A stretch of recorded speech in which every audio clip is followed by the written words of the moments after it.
नमस्कार दोस्तों, चलिए जानते हैं देश और दुनिया की 50 बड़ी खबरें सिर्फ 10 मिनट में। पर अभी तक आप मेरे वीडियोज को लाइक नहीं किए होंगे तो लाइक करेंगे, चैनल को सब्सक्राइब करेंगे और बेल आइकन को प्रेस करना ना भूलें। चलिए बड़ी खबर की ओर। यूपी के सुल्तानपुर में मुठभेड़ पर राहुल गांधी ने पीएम मोदी पर साधा निशाना, बोले संविधान को माथे से लगाना सिर्फ ढोंग है। हरियाणा विधानसभा चुनाव के लिए विनेश फोगाट ने अपने ससुराल में फूका चुनावी बिगुल। कांग्रेस प्रत्याशी ने जलाना में शुरू किया चुनावी कैंपेन। हरियाणा चुनाव के बीच बीजेपी को तगड़ा झटका, जो राम को लाए हैं गाने वाले कन्हैया मित्तल ज्वाइन करेंगे कांग्रेस, बोले राम एक पार्टी के नहीं। एनसीपी प्रमुख अजित पवार का बड़ा बयान, बोले परिवार में फूट समाज को पसंद नहीं, मुझे गलती का हुआ है एहसास, पत्नी को बहन सुप्रिया के खिलाफ चुनाव लड़वाया था। आप नेता सोमनाथ भारती का बड़ा दावा, बोले पंजाब की तरह हरियाणा में भी पार्टी की जीत पक्की। बिहार हादसे में शिकार हुए मगध एक्सप्रेस, बक्सर में 2 हिस्सों में बटी ट्रेन, कुछ डिब्बे हुए अलग। इटली के प्रधानमंत्री जॉर्जिया मेलोनी ने दिया बड़ा बयान, कहा यूक्रेन के जंग रुकवाने में भारत और चीन निभा सकते हैं अहम भूमिका। इससे पहले रूसी राष्ट्रपति ने कहा था बातचीत को तैयार। भारत नहीं, अब अमेरिका में होगी क्वाड की बैठक, बाइडेन के होम टाउन जाएंगे पीएम मोदी। 2025 में भारत कर सकता है मेजबानी। बांग्लादेश में टाइगर के लिखे राष्ट्रगान को बदलने की मांग का दावा, सरकार ने संविधान बदलने के लिए भी बनाई कमेटी, जल्द ही देश से आजादी की लड़ाई के प्रतीक भी मिटाए जाएंगे। अमेरिका ने की भारत की तारीफ, कहा जब हम दोस्ती के बारे में सोचते हैं तो उसमें सबसे ऊपर होता है भारत का नाम। अमेरिका के शीर्ष अधिकारी ने भारत आने से पहले दिया यह बड़ा बयान। संयुक्त राष्ट्र महासभा के अध्यक्ष डेनिस फ्रांसिस ने बताया भारत को बहुपक्षवाद का समर्थन, कहा लगातार वैश्विक मामलों में मजबूत योगदान देने से बढ़ रहा है इनका वर्चस्व। पेरिस पैरालंपिक के 10वें दिन भारत के खाते में आई 2 मेडल। सिल्वर मेडल नवदीप ने जैवलिन थ्रो F41 में जीता तो सिमरन शर्मा ने वुमेन्स 200 मीटर T12 के इवेंट में ब्रॉन्ज पर किया कब्जा। एक्ट्रेस दीपिका पादुकोण ने बेटी को दिया जन्म, शनिवार को हॉस्पिटल में हुई थी एडमिट। एक्ट्रेस ने 18 फरवरी को प्रेगनेंसी की थी पुष्टि। मणिपुर सीएम वीरेंद्र सिंह के इस्तीफे की अटकलें के बीच 16 घंटे में दूसरी बार राज्यपाल से मिलने पहुंचे। 7 दिनों में बड़ी हिंसक घटनाएं, अब तक 8 की गई जान। दिल्ली स्थित एडजुडिकेटिंग अथॉरिटी ने पूर्व मंत्री योगेंद्र साव के पारिवारिक सदस्यों के नगद जमा वाले 15 बैंक खातों को फ्रीज रखने का आदेश दिया है। इन खातों में कुल 12.24 करोड़ रुपए नगद जमा है। परिवर्तन निदेशालय यानी कि ईडी द्वारा दायर ओरिजिनल एप्लीकेशन पर सभी पक्षों के सुनने के बाद अथॉरिटी ने यह आदेश पारित किया है। कांग्रेस में शामिल होने के बाद विनेश फोगाट ने कहा, मैं उम्मीद करती हूं कि आपकी उम्मीदों पर खरा उतरूं। कांग्रेस का बहुत बहुत धन्यवाद। बुरे वक्त में पता चलता है कि अपना कौन है। उन्होंने कहा, मैं आज बहुत प्राउड फील कर रही हूं कि एक ऐसी पार्टी में हूं जो महिलाओं के लिए सड़क से संसद तक लड़ने को तैयार है। उन्होंने कहा, जब हमें सड़कों पर घिसटा जा रहा था तब बीजेपी को छोड़कर सभी पार्टियों ने हमारा साथ दिया था। आज से मैं एक नई पारी की शुरुआत कर रही हूं। विनेश ने कहा कि जो लड़ाई थी वो जारी है, हम वो लड़ाई भी जीतेंगे, हम डरेंगे भी नहीं और पीछे भी नहीं हटेंगे। पीएम मोदी और सिंगापुर के प्रधानमंत्री लॉरेंस के बीच प्रतिनिधि स्तर पर हुई बैठक। इसमें दोनों देशों के बीच हुए 4 अहम समझौते। भारत सिंगापुर में डिजिटल तकनीकी, सेमीकंडक्टर, स्वास्थ्य और स्किल डेवलपमेंट के क्षेत्र में सहयोग बढ़ाने पर बनी सहमति। अश्लील फिल्म की वजह से बढ़े रेप, बॉलीवुड आइटम नंबर भी जिम्मेदार। एक्टिविस्ट योगिता भयाना का बड़ा बयान, बोली देश में अश्लील फिल्मों पर सरकार को लगा देना चाहिए बैन। कांग्रेस सांसद राहुल गांधी और पार्टी अध्यक्ष मल्लिकार्जुन खड़गे ने महाराष्ट्र के सांगली में पूर्व मंत्री पतंग राव के स्टैच्यू का किया अनावरण। इस दौरान बोले, कांग्रेस देश में जाति जनगणना कराकर ही रहेगी।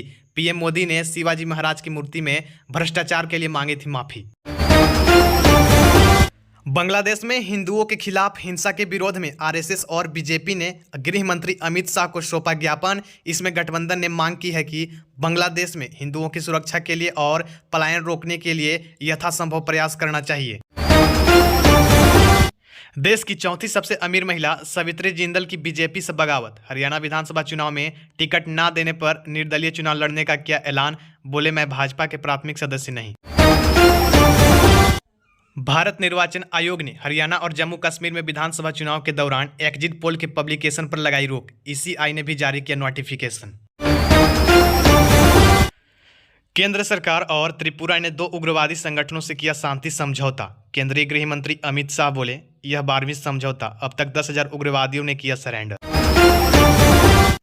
हरियाणा में जेजेपी और एएसपी ने जारी की 19 उम्मीदवारों की लिस्ट। इनमें दिग्विजय दुष्यंत चौटाला हुई शामिल। पूर्व बीजेपी मंत्री के भाई की बेटी आयुषी अभिमन्यु राव को भी मिली टिकट।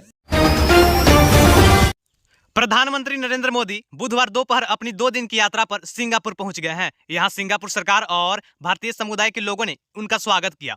पीएम मोदी के स्वागत में ढोल बजाए गए। इस दौरान पीएम मोदी भी ढोल बजाते हुए नजर आए। कलाकारों ने ढोल की धुन पर डांस किया। बता दें, इससे पहले वह ब्रुनेई की दौरे पर थे, जहां उन्होंने ब्रुनेई सुल्तान बुल्किया के साथ द्विपक्षीय बैठक की। बताया जा रहा है कि दोनों नेताओं के बीच इस बैठक में कारोबार, रक्षा और तकनीकी से समेत कई मुद्दे पर चर्चा हुई है। हरियाणा विधानसभा चुनाव की तारीखों के ऐलान के बाद सभी राजनीतिक दल चुनावी की तैयारियों में लगे हुए हैं। पिछले कुछ दिनों की अटकलों के बाद अब विनेश फोगाट और राहुल गांधी की मुलाकात की खबर आई है। भारतीय पहलवान विनेश फोगाट और बजरंग पुनिया ने लोकसभा में नेता प्रतिपक्ष और कांग्रेस सांसद राहुल गांधी से मुलाकात की है। दोनों पहलवानों ने राहुल गांधी से मुलाकात की तस्वीर सामने आई है, जिसके बाद अब कयास लगाए जा रहे हैं कि विनेश फोगाट कांग्रेस के टिकट पर हरियाणा विधानसभा चुनाव में एंट्री ले सकती है। समाजवादी पार्टी अध्यक्ष अखिलेश यादव ने कहा है कि 2027 के विधानसभा चुनाव में भाजपा का सफाया होगा और देश की राजनीति उसके चुनावी परिणामों से प्रभावित होगी। भाजपा की सरकार में निर्दोष लोगों को सताया जा रहा है।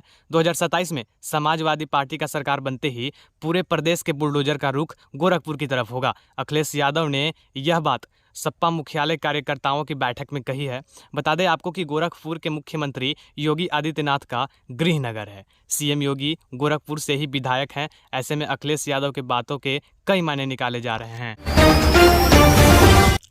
भारत में क्रेडिट कार्ड की संख्या 15% तक सालाना वृद्धि की दर से 20 करोड़ तक पहुंचने की उम्मीद है। पीडब्ल्यूसी की एक रिपोर्ट में यह कहा गया कि क्रेडिट कार्ड उद्योग ने पिछले 5 वर्षों में जारी किए गए क्रेडिट कार्ड की संख्या को 2 गुना करते हुए महत्वपूर्ण विस्तार हासिल किया है। रिपोर्ट में कहा गया है कि यह गति जारी रहने की उम्मीद है। आने वाले वर्षों में बाजार यह वृद्धि दोहरा सकती है। सीएम योगी आदित्यनाथ ने विरोधियों को निशाना पर लेते हुए कहा कि हमने तय किया है कि जो माफिया सिर उठाने का काम करेंगे, हम उन्हें मिट्टी में मिलाने का काम करेंगे। माफिया के सामने नाक रगड़ने वाले बुलडोजर नहीं चला सकते, उसके लिए बुलडोजर जैसा दिल होना चाहिए। माफिया समाज का कोड है, इसे निकाल फेंकेंगे। बेटियों की सुरक्षा को रेखांकित करते हुए कहा कि उन्हें छूने वालों के हाथ पांव अलग कर दिए जाएंगे। योगी ने ये बात रोजगार मेले के शुभारंभ एवं 633 करोड़ की 407 परियोजनाओं का शिलान्यास और लोकार्पण करते हुए कहा है। झारखंड विधानसभा चुनाव की तैयारी तेज हो गई है। विधानसभा चुनाव को लेकर कल झारखंड के मुख्यमंत्री हेमंत सोरेन ने कांग्रेस राष्ट्रीय अध्यक्ष मल्लिकार्जुन खड़गे और लोकसभा में नेता प्रतिपक्ष राहुल गांधी से मुलाकात की। हेमंत सोरेन ने कहा कि शिष्टाचार मुलाकात हुई है, अब हम झारखंड विधानसभा चुनाव के बारे में चर्चा करेंगे। हम पूरी ताकत से सरकार चलाएंगे और भविष्य में चुनाव भी जीतेंगे। पश्चिम बंगाल विधानसभा में मंगलवार को एंटी रेप बिल पास हो गया है। नए कानून के तहत रेप केस के 21 दिन में जांच पूरी करनी होगी। इसके अलावा पीड़िता के कोमा में जाने या मौत होने पर दोषी को 10 दिन में फांसी की सजा होगी। भाजपा ने भी बिल का समर्थन किया है।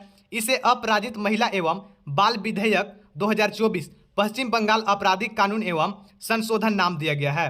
अब इसे राज्यपाल के पास भेजा जाएगा, उसके बाद यह राष्ट्रपति के पास जाएगा। दोनों जगह पास होने के बाद यह कानून बन जाएगा। छत्तीसगढ़ में फिर सुरक्षा कर्मियों और नक्सलियों के बीच मुठभेड़ हुई है। पुलिस ने बताया है कि अब तक 9 नक्सलियों को मार गिराया गया है।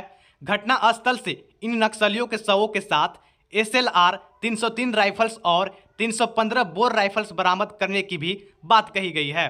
मुठभेड़ दंतेवाड़ा और बीजापुर जिलों के बॉर्डर के बीच हुई है। जानकारी के मुताबिक पश्चिमी बस्तर डिवीजन में माओवादियों की उपस्थिति की खबर मिलने के बाद पुलिस की कई टीमें सर्च ऑपरेशन पर पहुंची थी। गुजरात के करीब अरब सागर में एक बड़ा हादसा हुआ है। भारतीय तटरक्षक बल के एक हेलीकॉप्टर को पोरबंदर तट के पास अरब सागर में इमरजेंसी लैंडिंग करनी पड़ी, जिसके बाद विमान दुर्घटनाग्रस्त हो गया। फिलहाल विमान का मलबा मिल गया है। हेलीकॉप्टर में 4 क्रू मेंबर सवार थे, जिसमें से एक चालक को बचा लिया गया है और शेष 3 चालक दल के सदस्य की तलाश जारी है। इसके 2 पायलट भी लापता हैं। बांग्लादेश ने पाकिस्तान के खिलाफ क्रिकेट के इतिहास में पहली बार टेस्ट सीरीज जीत ली है। टीम ने रावलपिंडी में खेले गए दूसरे मैच में पाकिस्तान के मुकाबले में आखिरी दिन मंगलवार यानी कल 6 विकेट से हराया। बांग्लादेश के लिए लिटन दास ने पहली पारी में शतक लगाया। बांग्लादेश ने पहले टेस्ट मैच में भी पाकिस्तान के खिलाफ 10 विकेट से ऐतिहासिक जीत दर्ज की थी। उत्तर प्रदेश के मुख्यमंत्री योगी आदित्यनाथ मंगलवार को मैनपुरी में थे। इस दौरान उन्होंने कई परियोजनाओं का शिलान्यास और उद्घाटन किया। इसके बाद एक संक्षिप्त संबोधन में सीएम योगी ने